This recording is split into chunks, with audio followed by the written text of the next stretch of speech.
Voice of Dharma warriors पर आज हम चर्चा करेंगे ऑपरेशन सिंदूर के बारे में। एक बार ट्रेलर है, पिक्चर अभी बाकी है, लेकिन इस बार जो कड़वी जो गोली दी है ना, इसके साथ ही पूरी दुनिया को भी क्या भारत ने कोई एक मैसेज छोड़ा है अपने स्वदेशी हथियारों के माध्यम से। हमारी नौसेना, वायुसेना और थल सेना तीनों ने एक साथ मिलकर काम किया। पिछली सरकारों ने तो सुनने में ये भी आ रहा था कि आर्मी को उन्होंने बुलेट प्रूफ जैकेट तक भी नहीं दी और एरोप्लेन तक में दलालियां होती थी। हमारे जो डिफेंस सिस्टम वो भी हमारा था, अटैकिंग सिस्टम वो भी हमारा था। यानी भारत ने इस ऑपरेशन सिंदूर को सक्सेस होने के बाद में कोई पूरी दुनिया की महाशक्तियों को कोई एक ऐसा मैसेज दिया है जिससे कि उन सबको एक झटका लगा हो या एक भारत की ताकत उनको महसूस। अपने हथियार बेचने की दिमाग में रखते हैं कि भैया अब भारत के पास हमसे ज्यादा अच्छे हथियार हैं।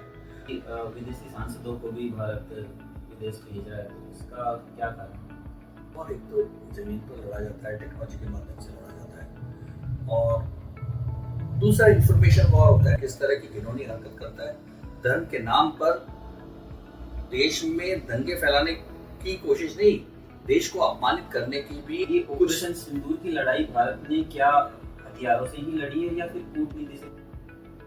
हमने दुनिया को ये समझाने में हम सफल रहे कि ये हमारा हक था। नमस्कार दोस्तों, वॉइस ऑफ धर्मा वॉरियर्स पर आज हम चर्चा करेंगे ऑपरेशन सिंदूर के बारे में। हमारे साथ हैं श्रीमान प्रताप राव कौशिक जी।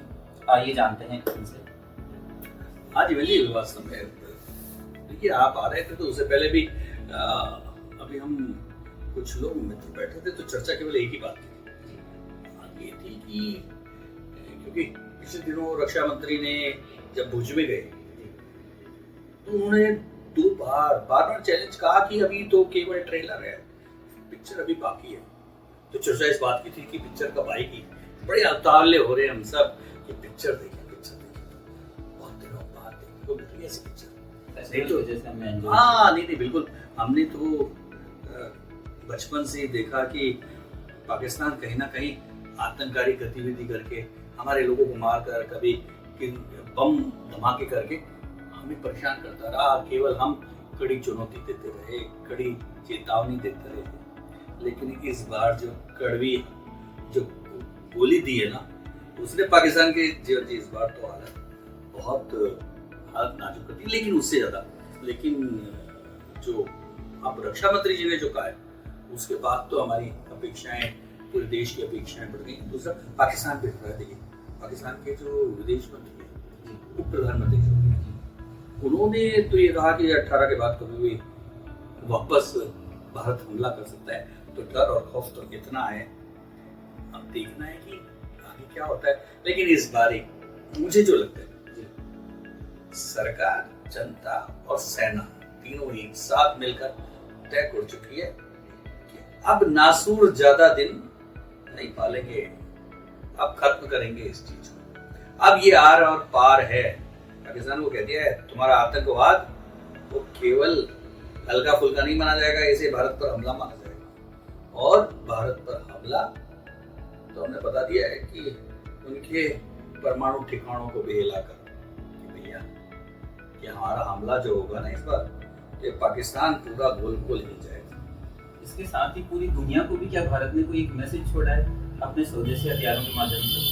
आदि को इस बार सबसे बड़ी बात क्या है, आमतौर पे जैसे कारगिल युद्ध हमारे जो सबसे निकट, जिसकी हमें काफी जानकारी भी है, जैसे कारगिल युद्ध जब शुरू हुआ वो भी हम पे थोपा गया था, क्योंकि कारगिल की पहाड़ी पर और कश्मीर की पहाड़ी पर जिस तरह से पाकिस्तानी सेना के लोगों ने आतंकियों के भेष में जिस तरह से कब्जा कर लिया था, तो उसको छुड़ाने के लिए भारत ने बोफोर्स गन का इस्तेमाल किया था।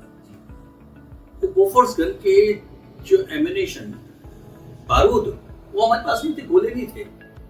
और इमीडिएट उसमें जॉर्ज फर्नांडिस थे रक्षा मंत्री, तो भारत ने मुंह मांगे दाम पे फ्रांस से खरीदी। और उस समय हमारे पास तमाम संसाधनों की भी बहुत कमी थी, ये हालत थी। लेकिन उसके बाद जब जैसे कारगिल युद्ध हुआ तो वाजपेयी जी की सरकार ने एक तय किया था, नहीं अब सेना को इस तरह से हम कमजोर हालत में नहीं छोड़ेंगे। तो उसी समय उन्होंने सेना में कई परिवर्तन, जैसे एक तो उन्होंने कहा कि सेना में कंबाइंड एक सिस्टम बने, इसलिए उसी के आधार पर उसी समय जो रिपोर्ट आई CDS बना। फिर अब हम थिएटर सिस्टम को लाने की बात कह रहे हैं कि थिएटर सिस्टम क्या होता है, जैसे बड़े बड़े देशों में चाइना और अमेरिका वगैरह थिएटर होते हैं, थिएटर में एक ही कमान होती है, सारी सेनाएं मिलकर एक साथ मिलकर काम करती है। और इस बार हम लोग अभी उसकी प्रक्रिया में है, लेकिन इस बार जो पाकिस्तान के साथ जो ये लड़ाई शुरू हुई है, इसमें थिएटर की तरह ही हमने काम किया है। हमारी नौसेना, वायुसेना और थल सेना तीनों ने एक साथ मिलकर काम किया। हमले वायुसेना ने किए तो दबाव थल सेना और नौसेना का भी इतना जबरदस्त था कि पाकिस्तान बॉयलर में जैसे पकते हैं वैसे पक गया। क्योंकि ये मोदी जी ने किया है, क्योंकि सिस्टम बदल के उन्होंने पिछली सरकारों ने तो सुनने में ये भी आ रहा था कि आर्मी को उन्होंने बुलेट प्रूफ जैकेट तक भी नहीं दिए थे, और मोदी जी ने सारा सिस्टम बदल दिया। क्या ये इसी वजह से हुआ है? हाँ जी, क्या थी कि भारत जैसे आजाद हुआ तो भारत की सेना तो बटी गई थी, उस समय अंग्रेज दलाल भी छोड़ गए थे। तो भारत की सैन्य जरूरतों को पूरा करने के नाम पर उसी समय से दलाली का अंतर खड़ा हो गया। नेहरू जी के टाइम पे ही सेना की जीप जो खरीद में घोटाले का मामला आया था, बाद में तो हम जानते हैं कि पनडुब्बी से लेके और बोफोर्स गन तक और हवा मिसाइलों से कई मिसाइलों से लेके और एरोप्लेन तक में दलालियां होती थी। लेकिन मोदी जी ने आने के बाद 14 में सारी नीतियों को बदला। उन्होंने इस दलाली के सिस्टम को खत्म करके भारत की जरूरत के हिसाब से और साथ में ध्यान दिया है कि हम जो हथियारों के ऊपर विदेश के ऊपर निर्भर ही क्यों रहे। उन्होंने जो स्वदेशी जो उद्यम थे, जो स्वदेशी हथियारों का जो ट्रायल हो रहा था, परीक्षण हो रहा था या जो कोशिश हो रही थी, उनको बहुत तेजी से आगे बढ़ाया और हमारे वैज्ञानिकों को छोड़ दी कि वो स्वदेशी हथियारों का निर्माण करें। और उसी का आज असर है कि हम किसी पे निर्भर नहीं है। हमारे जो डिफेंस सिस्टम वो भी हमारा था, अटैकिंग सिस्टम वो भी हमारा था, यानी मिसाइल, ब्रह्मोस मिसाइल भी हमारी थी और आकाश डिफेंस सिस्टम भी हमारा था। हम पूरी तरह से स्वदेशी शस्त्रों से सज्जित हो गए, इसलिए हमें किसी से मंगाने की इस बार जरूरत नहीं थी। हमें तो अपने उत्पादन, और यही कारण था कि भारत में कॉन्फिडेंस था भारत की सेना में, अरे मारो एक की जगह 4 मिसाइल, हमारे पास तो मिसाइल हम ही उत्पादन करेंगे। भारत ने इस ऑपरेशन सिंदूर को सक्सेस होने के बाद में कोई पूरी दुनिया की महाशक्तियों को कोई एक ऐसा मैसेज दिया है जिससे कि उन सबको एक झटका लगा हो, या एक भारत की ताकत उनको महसूस हुई हो, या भारत का एक डर उनको महसूस हुआ हो? देखो, डर से ज्यादा 2 बातें हैं।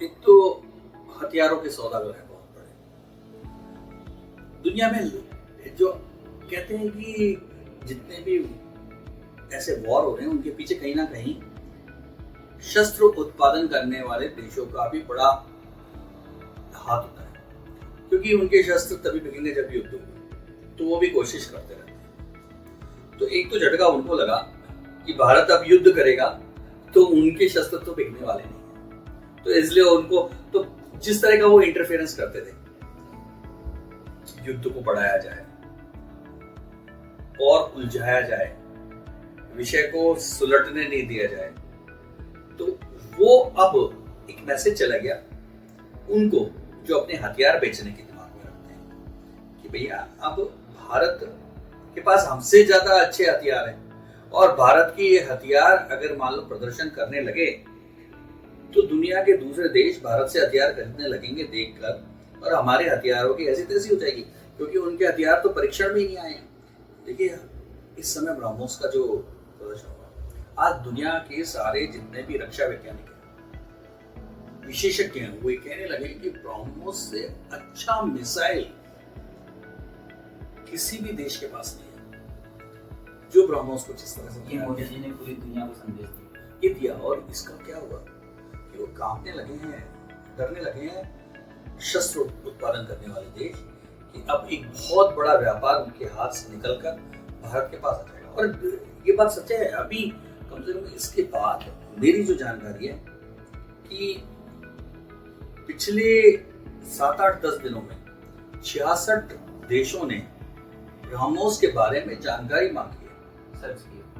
सर्च नहीं, भारत सरकार से जानकारी मांगी है। कई देश अब ब्रह्मोस खरीदने के लिए भारत सरकार से बात शुरू कर चुके हैं, कतार में खड़े हैं। हमने केवल अभी तक फिलीपींस को दी है, और लेकिन अब बड़ी संख्या में हम तो सेकंड जनरेशन पे भी जा रहे हैं। सोशल मीडिया पे कुछ दिनों से एक लिस्ट भी वायरल हो रही है कि इतने देश कतार में खड़े हैं। हाँ, लगभग 15-16 देश। ये तो सोशल मीडिया की बात है, और निश्चित तौर पे, और जिस तरह से हमारे तेजस 6 जनरेशन आ रहा है, या हमारे और भी, देखिए भारत इस समय जो भारत के शस्त्र उत्पादन को लेकर जो परीक्षण हो रहे हैं, उसकी जानकारी को लेकर दुनिया भर में एक खलबली सी है। सब लोग जानना चाह रहे हैं भारत अगला क्या लेके आने वाला है। जैसे अभी इन दिनों चल रहा है काली करके एक बड़े शस्त्र का उत्पादन हो रहा है, ऐसे ही प्रोजेक्ट कुश भारत का चल रहा है। तो ये सारे ऐसे हैं कि इस तरह की मिसाइल्स और इस तरह की, अभी मेरे को किसी ने जानकारी दी कि भारत अब इस तरह के ड्रोन सिस्टम को बनाने जा रहा है कि वो जो ड्रोन होंगे वो एक मक्खियों के झुंड की तरह हमला करेंगे, और वो अपने पंख फैलाकर इंफॉर्मेशन लेने से लेकर और अटैक करने तक का सारा काम करेंगे। एक साथ हजारों मक्खियों के झुंड, मतलब हजारों की संख्या में ड्रोन, और उसका परीक्षण चल रहा है, और वो कभी भी भारत की सेना में शामिल हो सकता है। तो इस तरह भारत, और जो जिस तरह की बातें आ रही हैं, तो भारत अब दुनिया की नंबर 4 सेना नहीं है। अभी तक ऐसे कहते थे कि भारत जो है नंबर 4 सेना है। मेरा कहना है कि भारत नंबर 1 के स्थान पर जितने हैं उनके बराबर आके खड़ा हो गया है। तो इसलिए भारत आज दुनिया की नंबर 1 सेनाओं में से एक हो गया। तो इसलिए ये चीजें हमें समझनी होगी कि भारत जो है इस सिंदूर ऑपरेशन के माध्यम से अपनी उस रियल ताकत को बताने की कोशिश कर रहा है। अभी सुनने में आ रहा है कि विदेशी सांसदों को भी भारत विदेश भेज रहा है, तो इसका क्या कारण है? देखिए, पहले क्या था कि क्या है, वॉर है ना, वॉर एक तो जमीन पर लड़ा जाता है, टेक्नोलॉजी के माध्यम से लड़ा जाता है, और दूसरा इंफॉर्मेशन वॉर होता है कि इंफॉर्मेशन, कि हम सूचनाओं के माध्यम से, जिस तरह से पाकिस्तान सूचना युद्ध भी लड़ रहा है। लेकिन एक और भी होता है जो कूटनीति होता है, क्योंकि हम इस जो संपूर्ण विश्व वो एक हिसाब से काम करता है, तो ऐसे में अलग थलग पड़े नहीं कर सकते। हम जो कार्रवाई कर रहे हैं, हमने जो किया है, उसका सही सही दुनिया को पता रहना चाहिए, क्योंकि दुनिया के देश मिलकर कोई ना कोई निर्णय पे पहुंचते हैं। तो हम इस मामले में सफल रहे। पहली बात तो जब पाकिस्तान ने के प्रेरित आतंकवादियों ने, पाकिस्तान से आए आतंकवादियों ने पहलगांव पर जिस तरह का नृशंस जो हत्याएं की, उस नृशंस हत्या के बाद हम दुनिया को ये बताने में सक्षम रहे कि पाकिस्तान किस तरह की घिनौनी हरकत करता है। धर्म के नाम पर देश में दंगे फैलाने की कोशिश नहीं, देश को अपमानित करने की भी कार्रवाई कर रहा है, और देश को कमजोर और खत्म करने की सोचता है पाकिस्तान। ये हमने दुनिया को पाकिस्तान का नैरेटिव क्या है और वो समझाया। दूसरी बात, उसमें हम सफल रहे, और उसके कारण, वो समझाने के कारण दुनिया ने क्या कहा, भारत को हक है उन आतंकियों को खत्म करने का, आतंकी जहां छुपे हैं वहां हमला करने का, आतंकियों को जो बचाने वाले उनको भी फोड़ने का। तो इसलिए हमने सारे काम किए, हमने ढूंढे आतंकी, उनके ऊपर डाले बम, 9 सेंटर उनके तबाह कर दिए, 100 से ज्यादा आतंकी अपने घर के अंदर ही खत्म हो गए। तो ये ऑपरेशन सिंदूर की लड़ाई भारत ने क्या हथियारों से ही लड़ी है या फिर कूटनीति से भी लड़ी है? किस तरीके से एक अचीवमेंट लिया? देखिए मैं बताऊं कि हथियारों की लड़ाई तो एक जमीनी लड़ाई होती है। असलियत में तो ये है कि हमने जो किया वो उसका हमें हक था और वो सही था। ये दुनिया के दिमाग में बैठा देते हैं तो युद्ध में विजय मांगते। तो हमने कूटनीति के माध्यम से हमने दुनिया को ये समझाने में हम सफल रहे कि ये हमारा हक था और इस हक को हमने पूरे बखूबी पूरा किया। तो इसलिए हम कूटनीतिक तौर पे पाकिस्तान को परास्त करने में सफल रहे। ये एक बहुत बड़ी बात है। और अभी जो सांसदों का जो दल, जो सर्वदलीय सांसदों का दल देश में भेजा रहा है, ये देखिए ये भारत में पहली बार तो दुनिया में शायद कहीं लोग नहीं आते इतने। अभी हम देख रहे हैं कि इजराइल और हमास और बाकी चल रहा है और साथ में यूक्रेन और रशिया का भी चल रहा है। लेकिन इन देशों ने अपने कोई इस तरह के दल जो है दुनिया भर पे भेजे हो लोगों को अपने, ऐसा नहीं हुआ। लेकिन हम ये सर्वदलीय दल भेजकर दो बातें कर रहे हैं। हम एक बात तो ये कर रहे हैं कि पूरा भारत इस तरह के मसलों पर पूरा भारत एक है। 140 करोड़ जो दुनिया की सबसे बड़ी जनसंख्या है वो 140 करोड़ एक स्वर में ये बोल रहे हैं कि अब सहन नहीं होगा, नहीं करेंगे। एक तो ये। दूसरा हम बता रहे हैं कि हम एविडेंस के साथ बता रहे हैं क्या कारण थे और हमने क्या किया। तो ये एक बहुत ही अच्छा निर्णय है क्योंकि दुनिया के सभी देशों को हम जब फर्स्ट हैंड जानकारी देते हैं तो उनको समझ में आता है। नहीं तो क्या होता है कि कई बार कि जब जानकारी नहीं होती तो अनजाने में किसी देश का पक्ष दुर्बल होता है। लेकिन अब जानकारी सब देशों तक पहुंची और पाकिस्तान इस मामले में फेल हो गया क्योंकि पाकिस्तान के वहाँ के राष्ट्रपति को ही कोई देश सुनने को तैयार नहीं है और हम सांसदों को भेजकर हम ये भी एक ये इस ऑपरेशन सिंदूर का ही एक पार्ट है, सांसदों का दल जाना। ये एक मेरा मानना है कि देखिए मोदी जी की कोई बुराई कर रही है, प्रधानमंत्री नरेंद्र मोदी को ये कोई पसंद नहीं करता और कोई किसी के पेट में दर्द होता होगा कि वो आखिर में सफल क्यों हो गए। लेकिन देश के लिए तो बहुत ही लाजवाब। पहली बार ऐसा लगा है कि भारत के तीनों जल तक नभसेना नहीं, पूरा भारत एक साथ मिलकर युद्ध लड़ रहा है, माने कोई भी नहीं छूटा है। देखिए मैं बता रहा हूँ कि ये मसला केवल अब सेना और पाकिस्तान का नहीं है, ये मसला केवल सरकार और सरकार का नहीं है, ये मसला सशस्त्र बलों का और पाकिस्तान का नहीं है, ये मसला भारत के हर नागरिक का बन गया है। पर हर नागरिक को उन्होंने इमोशनली, फिजिकली, मेंटली इस युद्ध में शामिल करके इन परिस्थितियों में राष्ट्र के लिए तैयार करके जो अर्पणा किया है, ऐसा देखने का माता।